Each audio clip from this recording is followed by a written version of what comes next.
Salam alaikum. Moi je m'appelle Mohamed Abdel Mohamed. Je suis le gérant de la société Ice Cube qui fait des glaçons et qui font des livraisons auprès des restaurations et hôtels. Pour ce qui est de cette journée aujourd'hui nous avons entamé la semaine d'entrepreneuriat.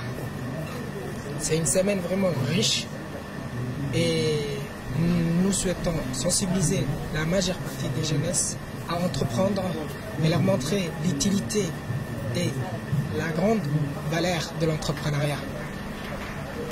بسم الله الرحمن الرحيم السلام عليكم ورحمة الله وبركاته مقاعي وحلا رضا عاشق عمر كامل وحن لي شركة كو مقاعي دير السونا ار وحركة ديجيتال كاللغو يقانو فيسبوك أكولي إن شركة دي وحي كو سابسنتها هاي فرشحنكا قاعدت لغو سميو عسات كوش هادي تهي هادي إن أدوحي فرشحن إحدى اليودن ما أنت وحن حلقة أنو جوغنا وحال فريي تدباتكي إن سمد الانتربرونيريا capital iyo régional de l'Afrique ou une school de cancer qui femme entrepreneur que ce soit femme ou homme qu'elle soit c'est ça pour promouvoir l'entrepreneuriat. Voilà.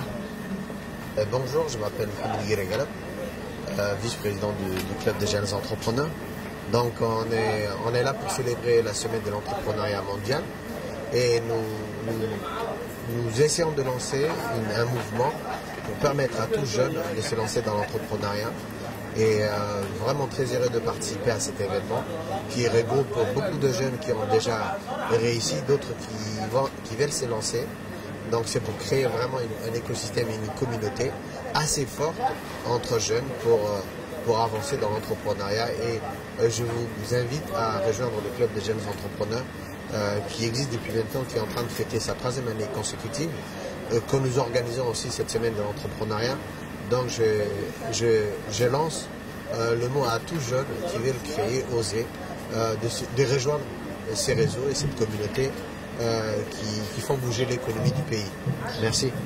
Salam alaikum wa rahmatullahi wa barakatuh. Magacaygu waa Shukri Cabdilaahi Maxamed.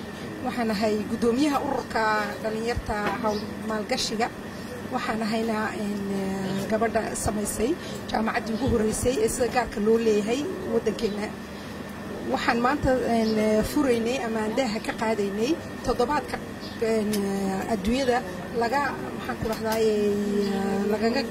lagaga hawlgalo ee lagu silibqeeyo maxaan ku rahdaa dhalinyarta ka hawlgasha entrepreneuriaga marka maanta anagoo ururkii dhalinyarta entrepreneuriaga ama hawl maalgashiga waxaan maanta udaha uga qaadnay toddobaad qaran oo lagu hawlgalayo ama waddanka dhexdiisa ha noqoto ama tuulayaasha ha noqoto in maanta promotion loo sameeyo ama kor loo qaado maalgashiga ama dhalinyarnimadu ay kaga bixi lahaayeen camal la'aanta iyo maxaan ku rahdaa ay ku soo geli lahaayeen sidii ay iyagu xoogooga u maalan lahaayeen taas ayaan maanta hore u marinaynaa oon hore u dhigaynaa waxaan ku soo dhaweynayaa dhalinyarta reer Djibouti inay ururkaasi meel walba maanta wax ka qaban qaabinayo ay si fiican u dhageystaan amba uga soo qayb galaan si ay iyaguna wax uga faa'iideystaan.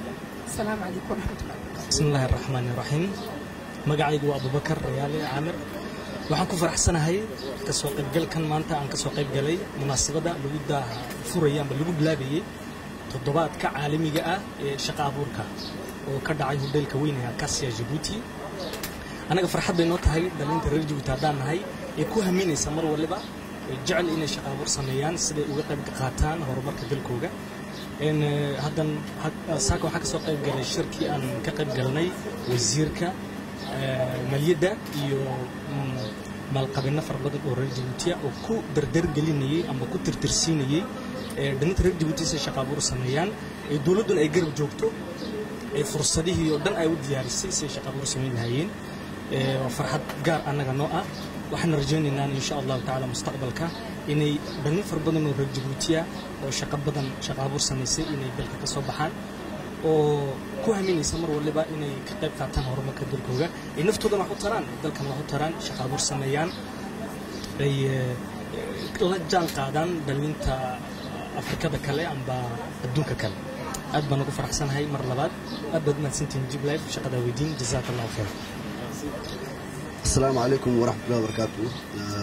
Asaku degeytunahay nimi lancement de la semaine internationale de l'entrepreneuriat Kenya كان هرجلها أسأيا أودي سنتها دمه نمي عند تامون كبتامون كي كله ودانتي أبو الله تامون كورس اللي بس نحن مقدار تو بعدنا كني كان هرجلنا ما قوم راح نكهني توي أتى بيننا مريض لكننا نفروح فن دمينا هنا مرثنا إنه راح تكادنا من جيل كهني ومن جيل تو اللي بتاتنا لأنه هنكي قد جاء.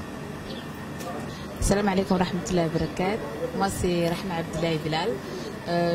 Je suis venue au lancement de la semaine d'entrepreneuriat, membre du club de jeunes entrepreneurs à Djibouti. Et personnellement, je ne suis pas une entrepreneuse, mais je suis porteuse de projet. Et bientôt, je vais me lancer dans l'entrepreneuriat. Donc j'invite tout Djiboutien et de jeunes Djiboutiens à intervenir, en fait, à être membre de ce club-là. Et personnellement, j'aimerais bien inviter les femmes entrepreneuses. Et également, on a une annexe dans le club, Women Entrepreneurship CGID, que vous pouvez voir sur Facebook, la page. C'est une page qui réunit tous les femmes entrepreneuses et porteuses de projets à Djibouti. Et ça permet de donner plus de visibilité aux femmes entrepreneuses à Djibouti. Et de présenter son produit aux Djiboutiens. الرحمن الرحيم السلام عليكم ورحمة الله وبركاته. قابلت المطعم خصوصا هاي وهوتيل أكاسياز ويان أو جين أنتربرنيا يسوي مدين أنا وحنا كقريب قلنا دكان كيمي جروب كويبلا جروب كايو هرموني هاي دي بي دولة الصنادات عن صور النار دريات غير تسميان أو حبرش ما صور دكتي حطيت هاي كولاش دي سي أنا أي قاركود أي صور دكتين سكولكا ودكان كي هو يجعليهن أكو عياريان أي يكون مستحفلين أما يكون برتين مدين بدنا نسوع عيارين ملك السنة لو يروح هذا كامبيسكي هذا شارتون هذا حفلات سنة قلعة ملك السنة رجبوتي بكرة حقين سنين هي إنه يرى أدب المسيين أصحابتنا لما تود محمد عبد الرحمن عبدو جمال أدب المسيين ملك السنة لو يروح أنا سين فيختي أدب فحسين لريتنا محد قدر يسندي أدب حضر يا أدب فحسين لريتنا لما تود وقوة القصية فرحسن قصة ما تجي magacaygu Idris Xawlad Bux maanta waxaan ka qayb galayna furitaankii toddobaadkii semaine de jeunes entrepreneurs waa ka saaka la furay waxay isdaba socon doontaa jusqu'au 24 novembre haddii la yidhaahdo cali sariix iyo tajarin waan tegaynaa ani ahaantay je suis un jeune entrepreneur je suis le responsable de l'agence Bouchra Immobilier. Ça veut dire une شركة agence pour la location, vente et achat intégralement samena. Si vous voulez louer, si vous voulez acheter ou si vous voulez vendre votre maison, on est là pour faire des publicités gratuites, des visites gratuites, tout ça on fait. واحد كنت على شركة agence en face de l'hôpital Dar Hanam bientôt on va prendre un nouveau siège devant Madagascar à bientôt.